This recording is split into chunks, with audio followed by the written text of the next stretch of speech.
Ever since I met him, there was this tug of war going on in my soul. I mean, all I ever wanted to do was to fight the Roman oppression, but we needed a leader. When I started following him and I saw how the crowds responded, I thought, maybe he's the one. That's what I thought when I first started following him. My whole life, I just wanted to feel like I fit in. Well, Jesus even gave me a nickname, The Rock.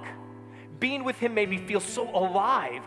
It's like with his love, he threw me a lifeline. He was always using these seafaring analogies. I'll make you fishers of men, things like that. Listen, all I wanted to know was when we were going to fight the Romans weren't the problem. It was the Pharisees. They were just so jealous of him, and everybody wanted to make it out to be this big political thing, but it wasn't.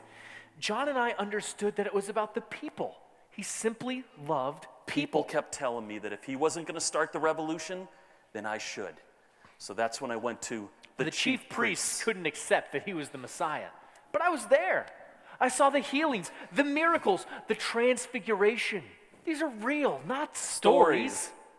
He always loved telling these stories he called parables.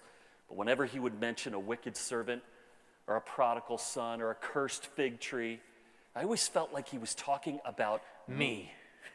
Sometimes when Jesus would look into my eyes, I felt like there was no one else around but me. He gave me courage to do things the other 11 wouldn't dare. Like one night, he walked out onto the water and called for me to get out of the boat and come to him. So I tried to have faith like Peter. I really did. But when it came to actually doing something risky, I don't know, I just got scared. I mean, how is it that when we all saw a ghost, he saw Jesus? One time he washed my feet. Now, I didn't want him to, but he insisted. And when he hugged me, I could feel the beating of his heart. Heartache led to frustration. I felt like an outsider. Yeah, he let me handle the money, but I don't think he ever really trusted me. And when he didn't fulfill my expectations, I just grew impatient. Pride, greed, and fear consumed me last night when I denied him. And not just once, but 3 times. When the women were with him at the cross, I was hiding like a coward. And now he's gone. So today I don't know what's going to happen now. Pardon the pun, but I'm about at the end of my rope. Rope burn comes when you start to lose your grip. Today, God seems silent. So I tie a knot to hold on to the last thing I heard him say was that he was going to rise from the dead.